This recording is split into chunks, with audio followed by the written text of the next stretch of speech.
All right, giving continuation to the very first chapter of this book, the chapter that deals with a very little that the Spirit shares with us about God.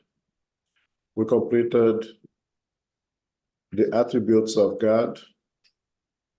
And I like to keep in mind, so let me just go back here. We're not going to discuss all of them. But I think for the questions that comes ahead,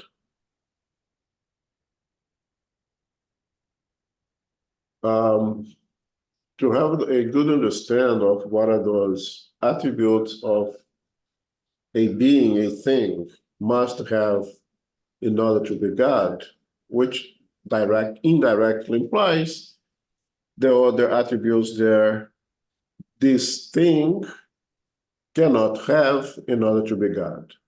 Because most of the answers from the Spirit is going to be based on those attributes that are so well developed by Kardec in Genesis, right? So God is eternal, unchangeable, immaterial, unique, all-powerful,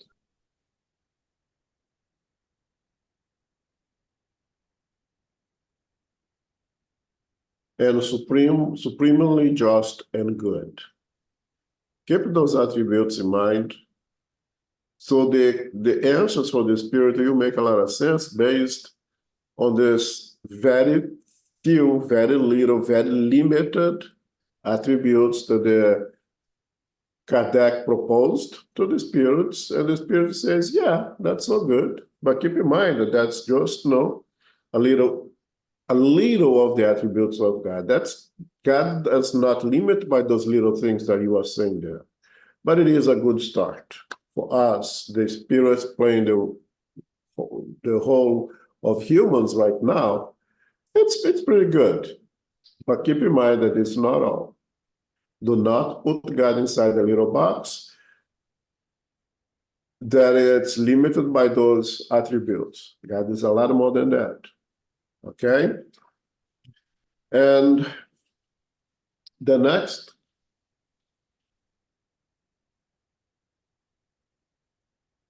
question that I have is regarding pantheism. I have to figure out.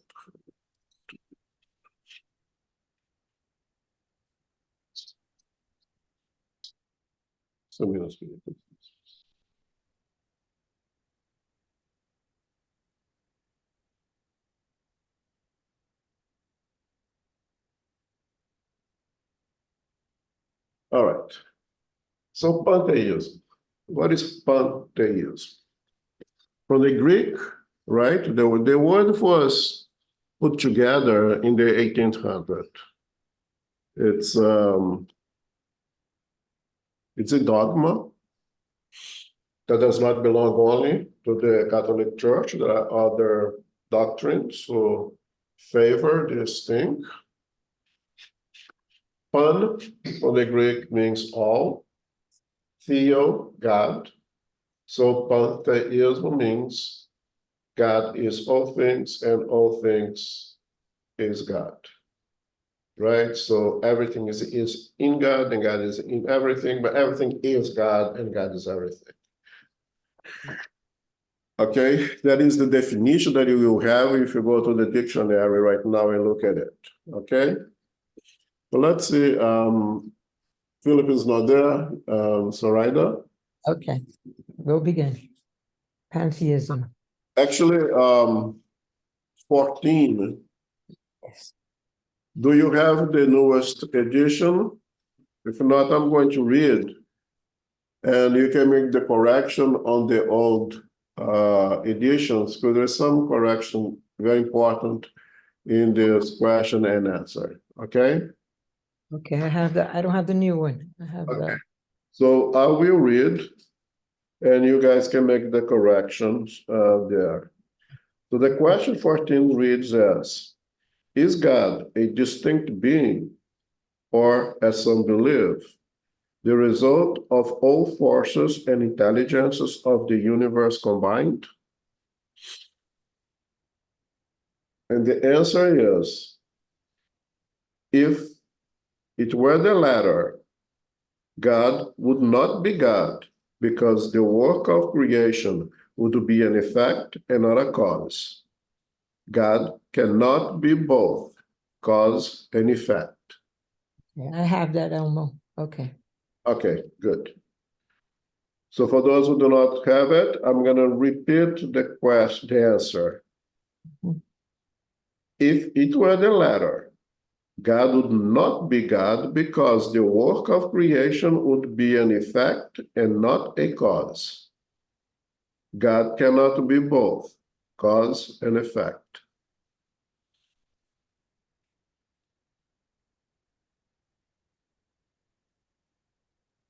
So let's see what Kardec says about that. Go ahead.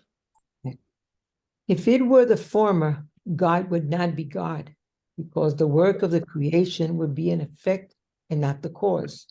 God cannot be both the cause and effect. God exists. You cannot doubt this. And that is a crucial point. Do not try to go beyond it. Do not get lost in the labyrinth from which you will never find an exit. Trying to go further will not make you any better. Instead, it would only increase your pride by causing you to believe that you know something, while in reality you know nothing. Cast aside all these symptoms. You have enough to worry about that directly affects you, beginning with yourselves. Study your own imperfections so that you may shed them. This will be far more useful to you than any attempt to penetrate the impenetrable. Okay, my correction here. I said the comments of Kardec. This is also from the spirits. Okay, this is not a comment of Kardec, and that's important correction. Okay. Personally, I know very well that all the answers from the spirits in this book are equally good and important. But of course, all of us, in our ignorance, have preferences here and there. And this is one of my favorite answers in this book. I really love the way the spirits put over here. God exists.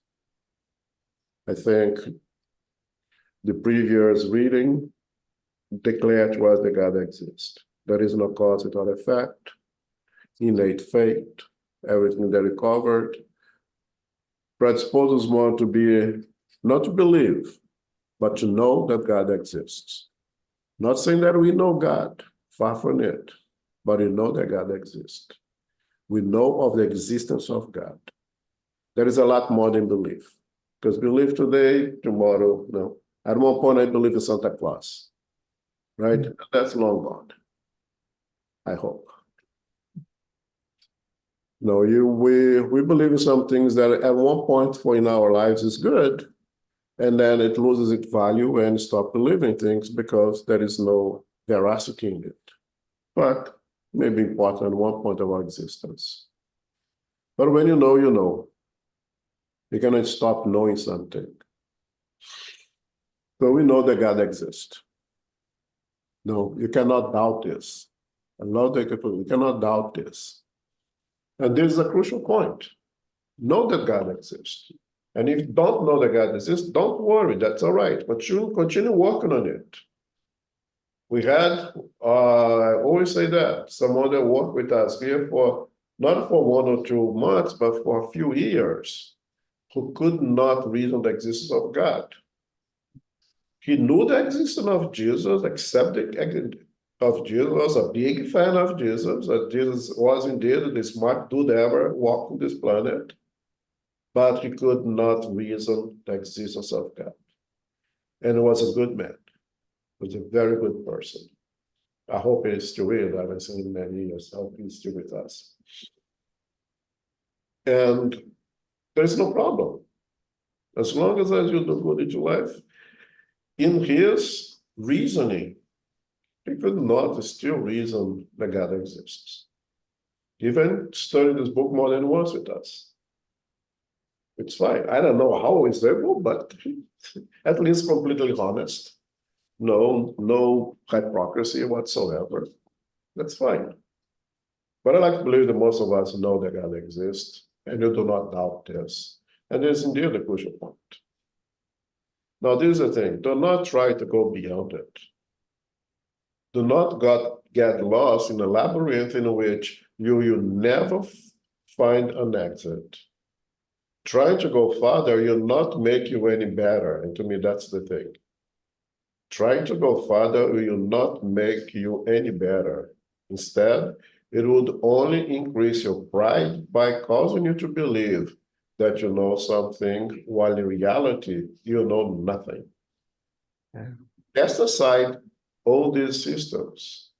You have enough to, that's another crucial point. You have enough to worry about that directly affect you, beginning with yourselves. Study your imperfections so that you may shed them. This will be far more useful to you than any attempt to penetrate the impenetrable. I think this answer is something that we really have to take to our hearts.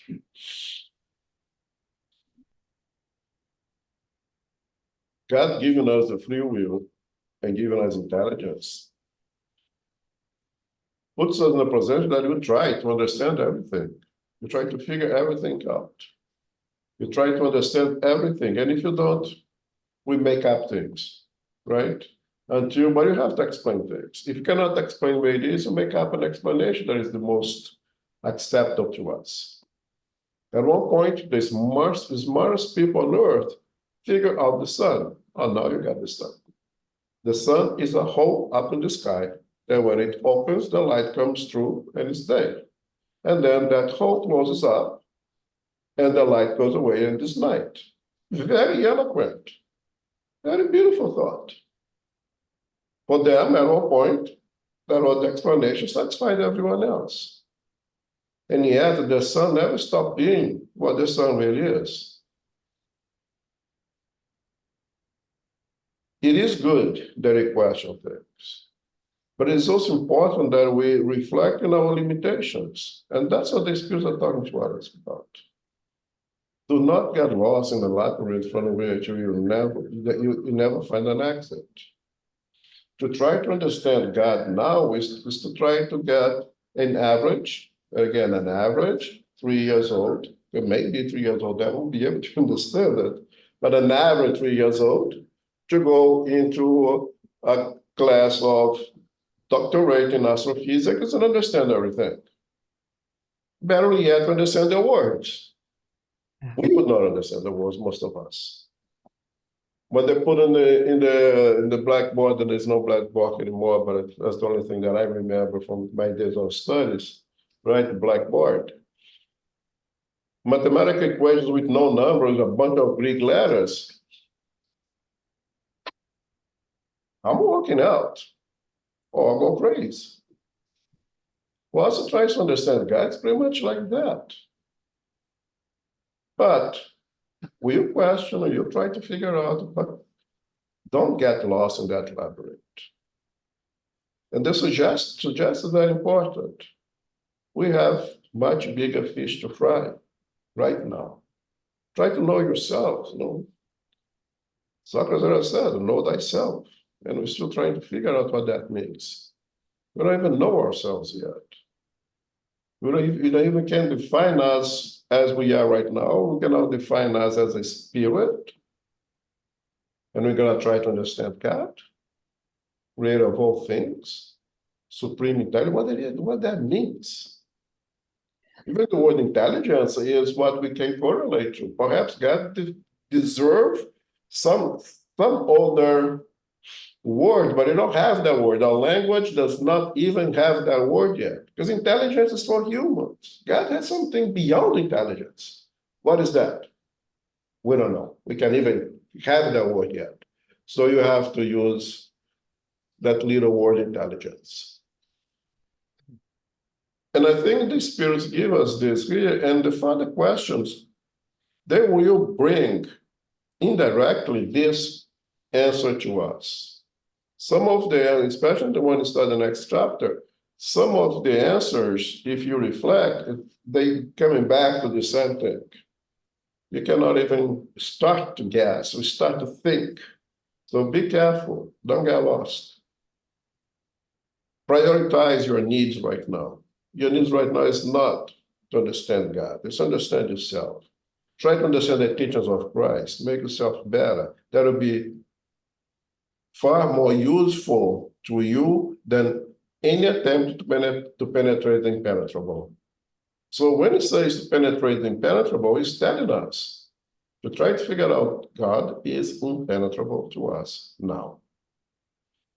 To me, that's one of my favorite answers on the Spirit. And I know very well they are all equally important. Okay, but again, like any stupid being, I have my preferences as well. Questions, comment?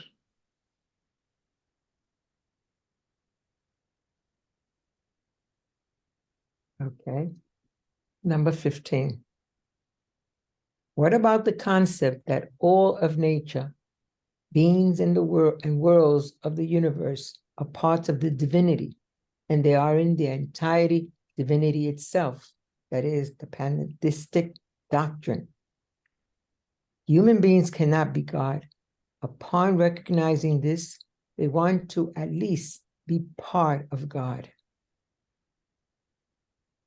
Okay, so if we go back to the answer of the spirits, to the first question, right? If God would be the result of all forces and intelligence of the universe combined, then God would not be God, because the effect cannot be a cause at the same time.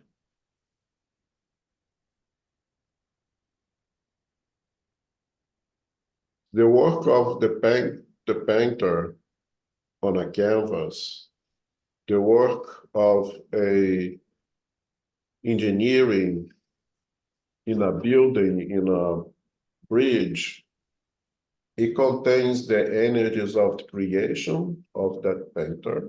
It contains the energies of the creation of that building, of that bridge, but it's not the painter, it's not the engineer. The work, the creation of God, but then the essence of the creation of God.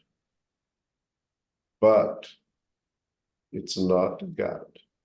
The effect cannot be the cause. And there is no cause without, there is no effect without a cause, right? But according to the spirits, we created this doctrine of pantheism because since we cannot be God, and since we realize that, we will at least be a little part of God. Being a little bit more optimistic, it's very possible that somebody philosophically come out with this pantheist doctrine, reflecting upon the cycle of life, that you are born and you die, and where do you go, before spirituals could explain all that. The idea that when you die, we'll become a part of the whole. Because, well, again, we try to explain things, right? And if you don't know the true fact, you make up something because you have answers to things.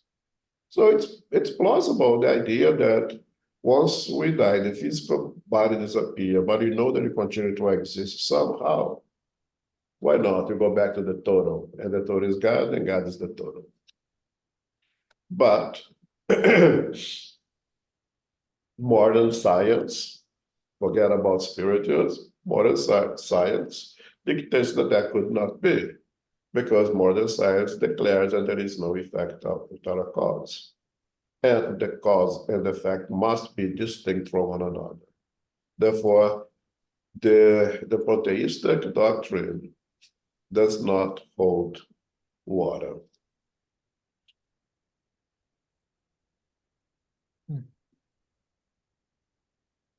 All right? Questions?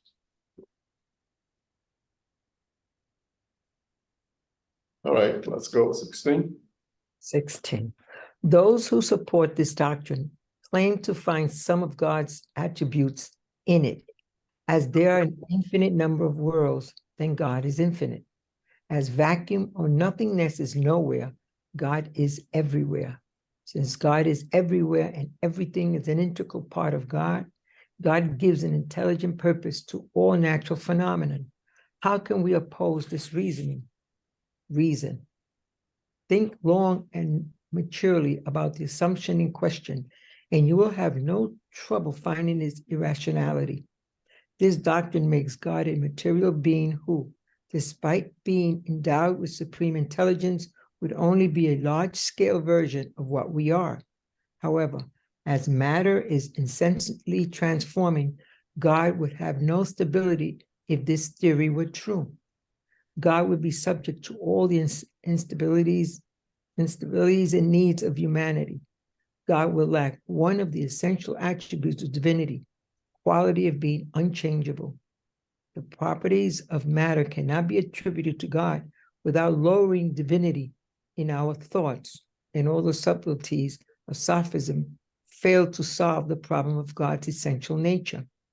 While we do not know all of humanity, God will lack one of the essential attributes of divinity, the quality of being unchangeable. The properties of matter cannot be attributed to God without lowering divinity in our thoughts, and all the subtleties of sophism fail to solve the problem of God's essential nature. While we do not know all that God is, we know what God cannot be, and the theory stated above directly contradicts God's essential attributes. It mistakes the creator for the creature, as if one were to consider a clever machine to be a vital part of the engineer who designed it. God's intelligence is revealed in the work of creation as an artist in his or her canvas. God's works are no more part of God than the canvas is the artist who painted it.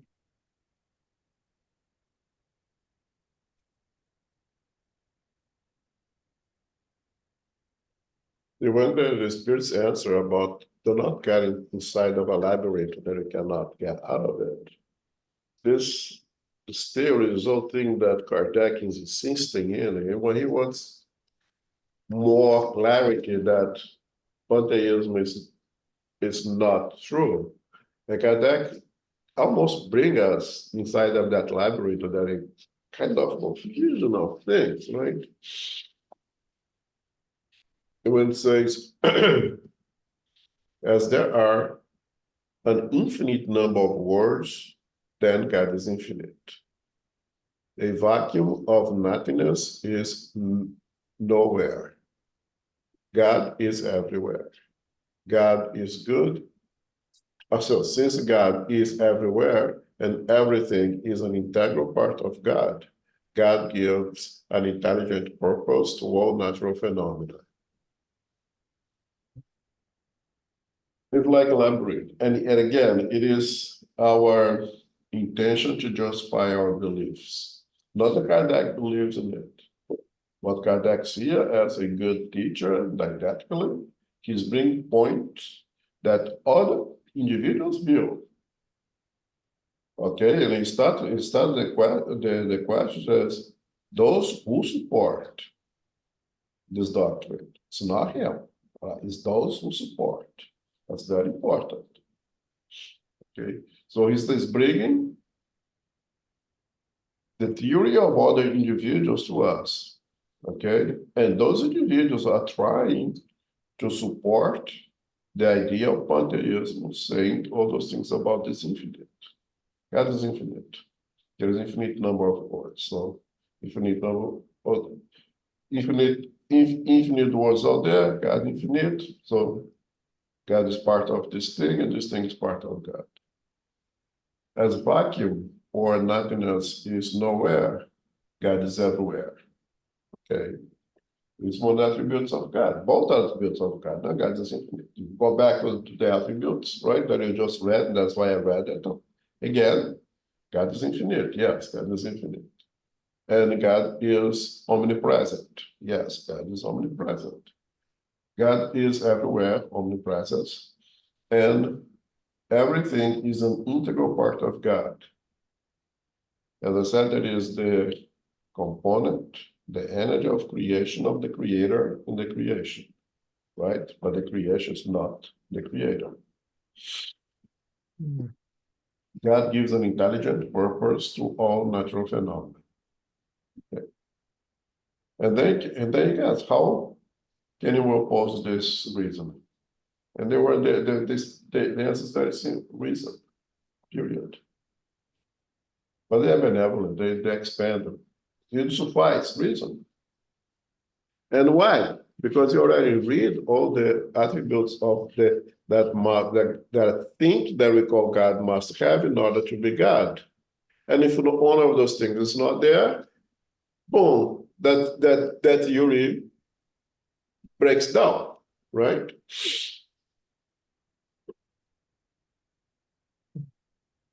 Think long and mature about the assumption in question, and we will have no trouble finding its irrationality. God is immaterial. Immaterial. Spirits are immaterial. Everything else is material. God is immutable. God cannot change. Matter is one of those characteristics, attributes of matter, is this matter is always transforming. It's Lavoisier laws, right? It's always transformed. You know, one time it's condensed in solid, one time it's energy. It's the law, there's Einstein's relativity, right? Energy is matter, matter is energy. If God would be going back and forth, changing, and then God will not be immutable, and God would cease to be God. And if you go to all of those attributes of God, you see that this doctrine of Pantheism does not hold water. It breaks down because it cannot, it need take all the attributes of the attributes that we used here that a thing must have in order to be God. God cannot be immutable. God cannot change. Everything changes. Spirit is progressing. Even the spirit that is immaterial is changing, and we hope it's changing. I hope the spirit that carry the body of Neanderthal, perhaps one of us here now, is not the same spirit anymore, and hopefully progress in this few thousand years, right? So even as spirit, not matter, we are changing, we are progressing, we are getting better. So we are changed. Now, does God needs to progress? Then God would not be God. Because God is perfection. Perfection does not change. Does not need to change. Because if the perfection changes, then the perfection is not perfection any longer. Then the God better than the one before now is the God. That means that this God perhaps will progress more, and that God don't. And you start chasing our own tails. So God is perfectly as is. There is no way to change, right? We spirits, not matter, are changing, and matter is always changing, right? So the idea of Pantheism is contrary to the little attributes of God that we accept as necessary for a thing to be God. Question, comments? Now, this what you saw here is rather philosophical, right? I mean, it's a science of philosophy there, basically, right? We cannot put that in a physical science. And the one way to agree or disagree with that is philosophically, right? But reason that the attributes that Kardec suggests, the few attributes that Kardec suggests to the spirits. So the spirit says, yeah, those are factual, those are good, but it's just a limited part of what God is. Very small, limited part of what God is are good. And we're going to base on those things. If we can reason, that does make sense. And if it doesn't to you, no problem. Keep working on it, and eventually, I'm sure you will. Any questions, any comment?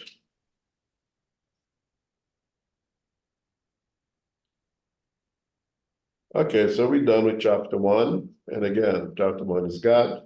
Kardec, if you see through all his works, always start with God, because everything starts with God. And that suggestion was given by the Spirit of Truth. So you start from the beginning, and the beginning is God. God's the creator of all things. And now you jump to the chapter 2, general elements of the universe. Here you have a little bit more of physical sciences in it. Still got a good amount of philosophy in it also.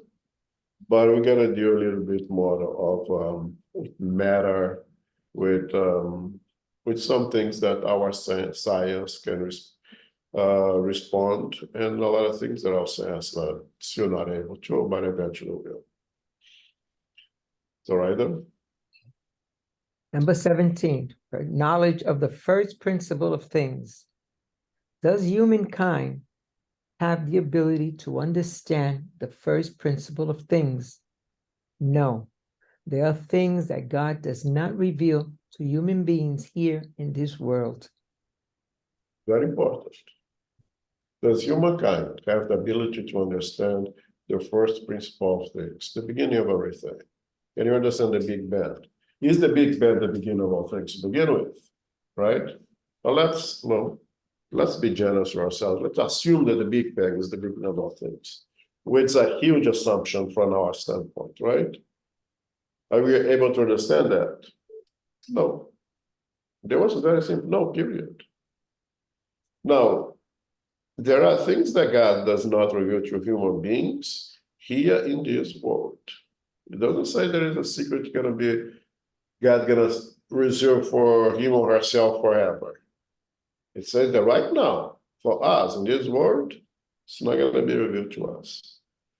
Is it being revealed to someone in another world?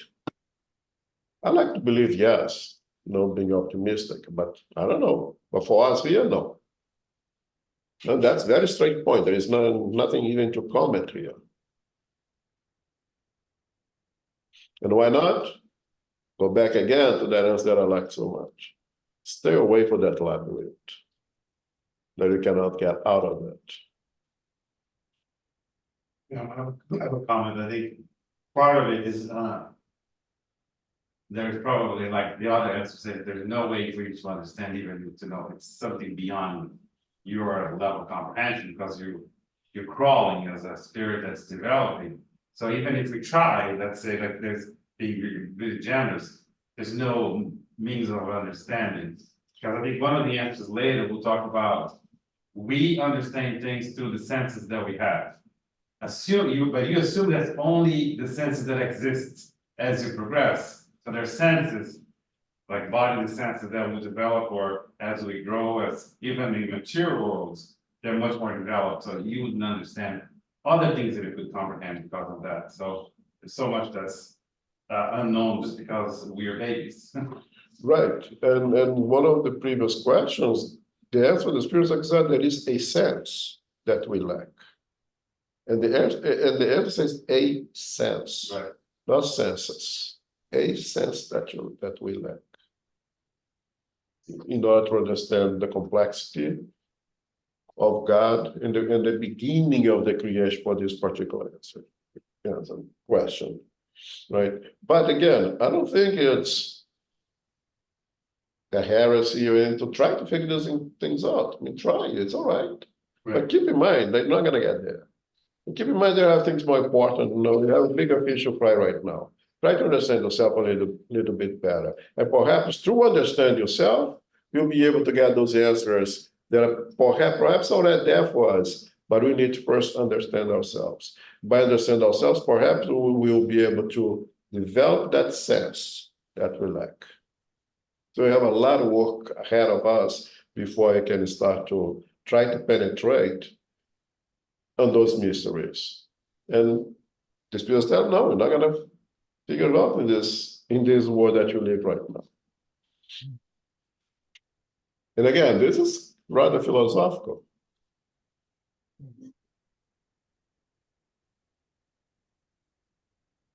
Okay, any more comments, questions? Elmo, you nailed it. You know, it's we are here and we don't understand. How many times are we saying this? We don't understand who we are. How in the world could we understand God? I understand it perfectly well. We're not there. We don't understand it. There's no way. So if anyone says anything other than that, you know, what could you say? It is so, this is so simple to say, because we don't even know who we are. How in the world could we understand God? Supreme of everything. How could we? We're way beyond us. But we have to be pretty confident. Yeah. In our belief in knowing the existence of God beyond belief, but knowing the existence of God, not knowing God, far from it, but knowing that and knowing that He has those attributes. And the most important of them is supreme justice and love.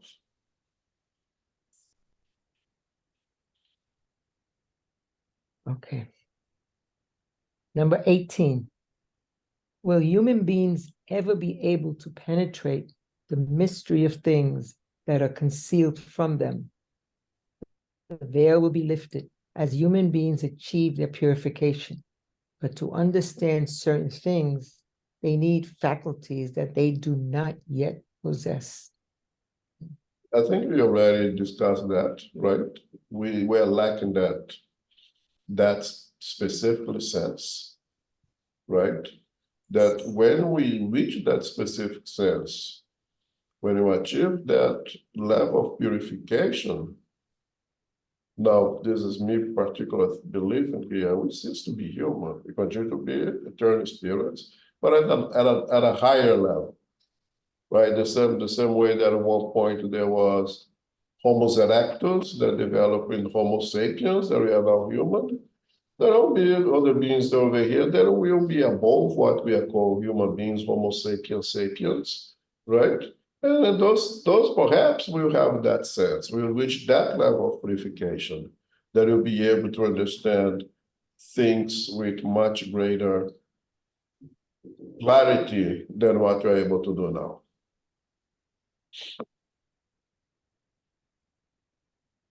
Okay.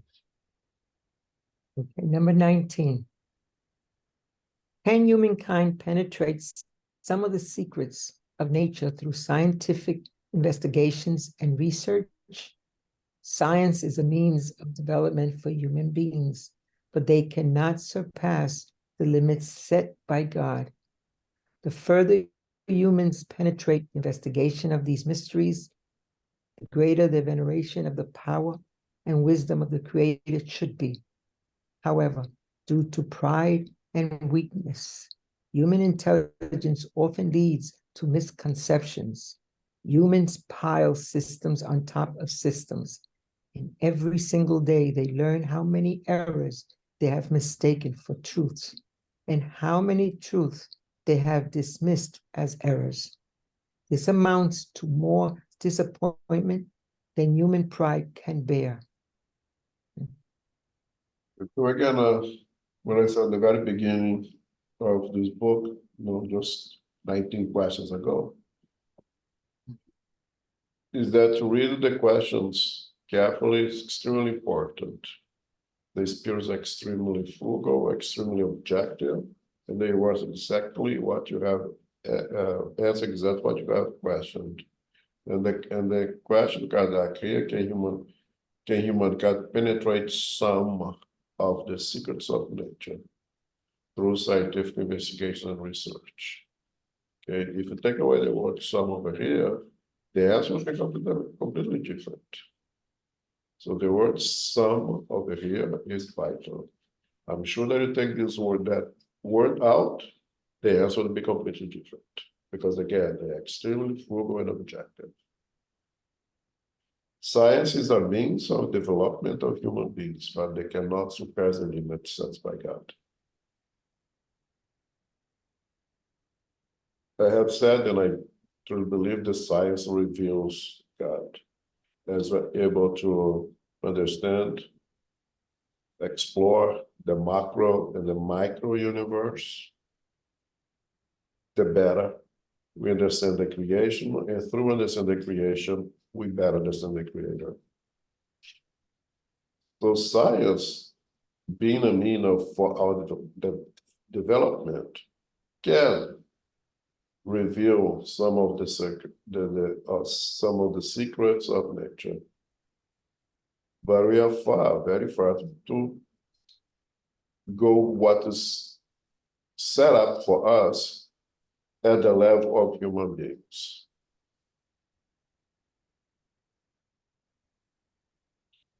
There is a limit to everything. It's not that I believe that personally, I don't believe that God says you can only learn that much from A to B, right? If one are able to extend their knowledge beyond that B, I don't think I'd say, oh, stop, we cannot go beyond that. But what's going to happen, in my understand, as if you cross that boundary of B and you continue to progress, you're no longer a human being. You pass that. You grow over that, right? You pass that level. And that's what I think the spirits mean when they use the word limit. First, to imagine that God puts us inside of a box and say, cannot get out of this box. I don't care how smart you are. It's not godlike. It's not smart. You would stop your child of learning as much your child can learn because the child is, let's say, 10 years old. Or at 10 years old, you are not you cannot understand kidney function. Why? If you are smart enough to understand kidney function, why would you limit that child from? You know what you limit, let's say, the 13 years old who enters university. There's some that doing that. It's very rare, but there are some. We don't do that to our loved ones. Why would God do that to us? The way I read is once you cross that limit, you no longer consider human anymore. You pass that. You pass that grade and don't come back anymore because the progress is linear, right? It's constant up. There is no up and downs. There is an almost stagnation, but not even that exists. The further human penetrates the investigation of these mysteries, the greater their revelation of the power and wisdom of the Creator should be. That's what I usually say. No, science, by revealing the creation, reveals the Creator, little by little, with limitation, of course. However, due to pride and weakness, human intelligence often leads to misconception. Again, at one point, we figure out the sun. The sun was a hole up in the sky that would close and open, and by closing and open, there would be daylight. Very eloquent process, very smart. And yet, not factual, right? But at one point, more sufficient for us. Provides us with some kind of understanding that we could deal with, right?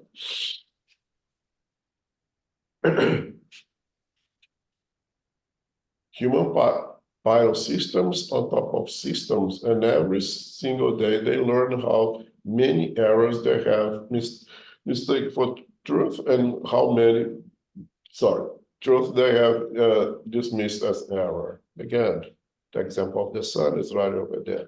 The example of Earth, of the sun, is the one that rotates around the sun. The sun is one that rotates around Earth. It's even harder for me to say that. It's such a, the sun rotates around Earth, right? A misconception. The problem is because of pride, and very often by ulterior motive, we persist in the error. No, don't say that that's not the case. Don't say that the Earth is what rotates around the sun, or will burn you in the on the stick, right? Pride and selfishness that leads us to that. And this amounts to more disappointment than human pride can bear, to the point that one start to neglect science. My great disappointment in life was someone with a PA, extremely smart, and there's a lot of projects over there, come to me and say that the greatest invention of human imagination was the dinosaurs, that they never lived. And I almost fell for the chair. So how you can say that? Well, because it's not in the Bible.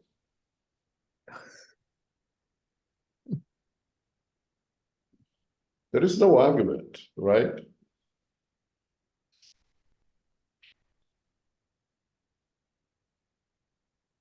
So science is here to help us. Science is here to review some of the things. And again, you go back to Socrates, all I know is I know nothing. It's based on that.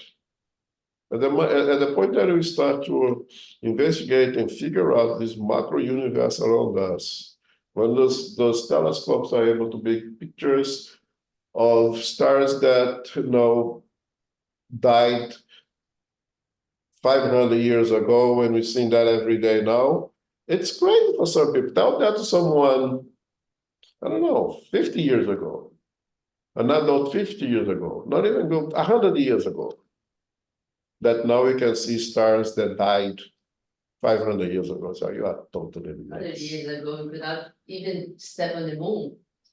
You are totally nuts. How can you see something that is dead? Okay, right? It makes no sense. Now you understand it completely, or most of us understand it completely, right? Progress. And science reveals it to us. But when you answer that question, science will open another 500 questions for you to answer. And for each one of them, another 500 questions. And then it comes the realization that start us out. Oh, I know that I know nothing. Because the more I know, the more I understand how little I know. Right? And with that idea, with this philosophical point of view, you come back to the idea that don't try to figure out God. You're definitely going to get lost in that labyrinth. Comments? Questions? We have 5 minutes left. No, 7 minutes left. So, okay, I can do one more, I believe. Okay. Number 20.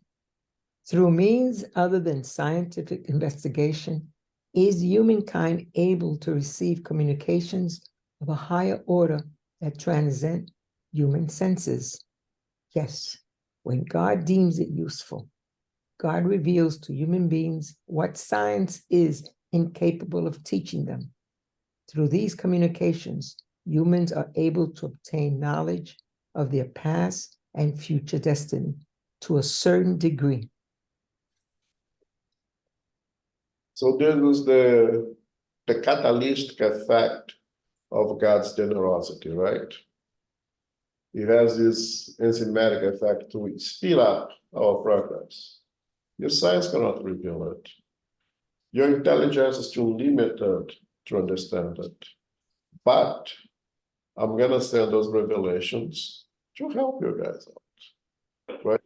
So through means other than scientific investigation, humankind is able to receive communications of high order that transcends human senses. You can go through history and see those, and see not all the prophets, some of the prophets, because some was not real prophet, just a real dumbass like myself. But some was true prophet. The Ten Commandments. It's a work of the revelation through a great medium, a moment of perhaps the greatest physical phenomena ever happened, right? Was revealed to us. And from time to time, we receive communication, we receive revelations that our science is not able to do it. Simple thing. When André Luiz spoke about the pineal gland in the 40s, before MRIs was out there. A group of neuroscientists that went to spiritists, neuroscientists, went to Xavier, said, you need to make a correction here. The pineal gland is not what Andrade is saying it is. And Chico told them, sorry, I'm just dependent at the hands of those guys. I don't know anything about pineal gland, but coincidentally, Andrade is right here. Let me go there and talk to him and find out. So he goes out and comes back, and then he say to her, he apologized very much, but yes, the pineal gland is exactly what's in that book. That's what it is.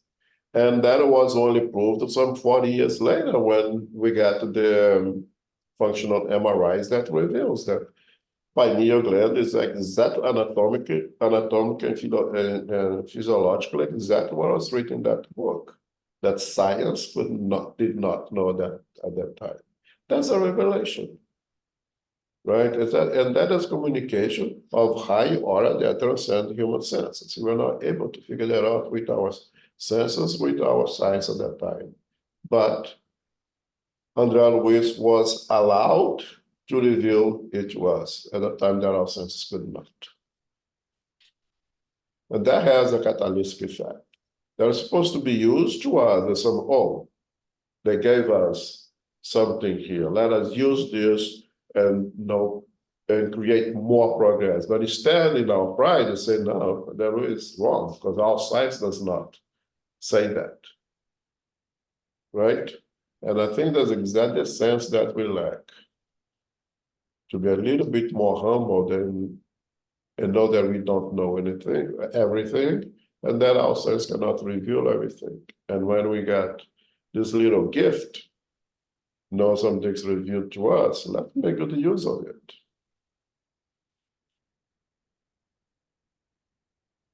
Oh, you complete the thing, nice. All right, so next Monday we start with spirit and matter. Really interesting. That's a part of the book that I kind of like. I mean, I like the whole book, but I like to discuss. Someone's hard to discuss. So hopefully Johnny stay away for one more week, so I can do what I like. Then I give everything back to him. Any more questions? Any more comments?